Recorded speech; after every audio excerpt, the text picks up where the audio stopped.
Hello, Bible readers. It's Tuesday, December 15th. We're reading a bunch of Psalms 1, 2, 15, 23, 24, 47, 68, and 69, and then Acts chapter 21, verse 37 to chapter 22, verse 29. So, quite a bit to read today. Acts, let's start there. So, Paul is charged with defiling the temple with a Gentile. Not supposed to bring those people in there. He's not guilty, but there's a misunderstanding, but the charge speaks to how many resented him for his mission. It would be appropriate that he would be accused of what he's accused of because of his, not just sympathy, but his mission to the Gentiles. Notice, Paul defends himself. For as much as he is compared to and echoes Jesus on his way to Jerusalem, this is different. Luke depicts Jesus as simply suffering. Paul is going to, in a number of ways, defend himself. This makes a little bit of sense because as a Greek writer, writing in a very Greek style, using a lot of the same kind of methods that Greek writers would have used in Luke's day, Luke having Paul defend himself would feel familiar and right to Luke's audience. It's typical for characters in ancient Greek writing to step back from the narrative and have a speech, to explain themselves. So Paul does this, and in doing, retells his conversion story. And, anytime Luke retells anything, it's super important. And in the retelling, Paul emphasizes more than he did in the first explanation of his conversion.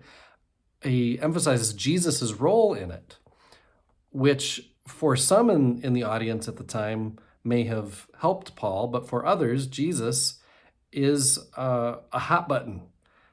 Jesus is the controversial one. Some people are following this Jesus now, others aren't. And then Paul emphasizes that Jesus, controversial as he is, told him, Paul, to go to the Gentiles. This is double trouble, and it causes, a huge problem. Last thing, appealing to Roman citizenship, that as Paul does, it may have temporarily staved off a flogging, but now Paul is in the Roman judicial process. So we're going to see where that takes him and whether that was helpful or not. Okay, Psalms. It's quite a plot going on in Acts, right? It's like, ooh, where's this going? Psalm 1, a beatitude that acts like an introduction to the Psalter. Of course, right? It's the first psalm. Happy are they who? That's what how a beatitude typically starts. And this beatitude is saying, happy are they who delight in God's teaching. So here's some Psalms, 150 of them, lots of teaching. Happy are they who read through the Psalter is basically the introduction. And then Psalm 2 is kind of part 2 of Psalm 1. And here's the teaching. If happy are they who delight in God's teaching, well, here's the teaching. The Lord reigns. Like that's the first and foremost thing that you as a learner need to know as you enter into the Psalter. Psalm 15. This is an entrance liturgy. I think this is interesting.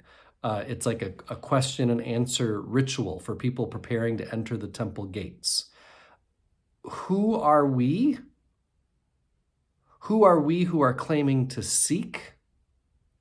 Who are we who are claiming to seek and approach God? That's some of the questions that Psalm 15 is trying to answer. Psalm 23, this is maybe the most familiar passage of the whole Bible. I'm not sure there's a whole lot I can say about it, but I would say, is it a psalm for the dying or is it a psalm for the living? Yes. Psalm 24, this is another entrance liturgy. There's really only 2 in the whole Psalter, and we're reading 2 of them today, 15 and 24. What it speaks to, 24, is the sovereignty of God and the identity of us and the relationship between us and God.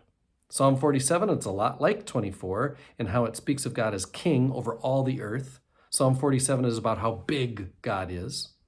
Psalm 68, the difficulties of interpreting Psalm 68 are almost legendary, my commentary says. Structure, movement, even words and phrases are hard to put into context. But here's what it is trying to address. How do we talk about a mysterious, transcendent God in human terms? A question I've wondered oftentimes. How do we put into words the mysterious. Finally, Psalm 69 is a lament psalm, powerful affirmation of a God who listens. I am one with my God. My God is with us, all of us, at all times and in all places.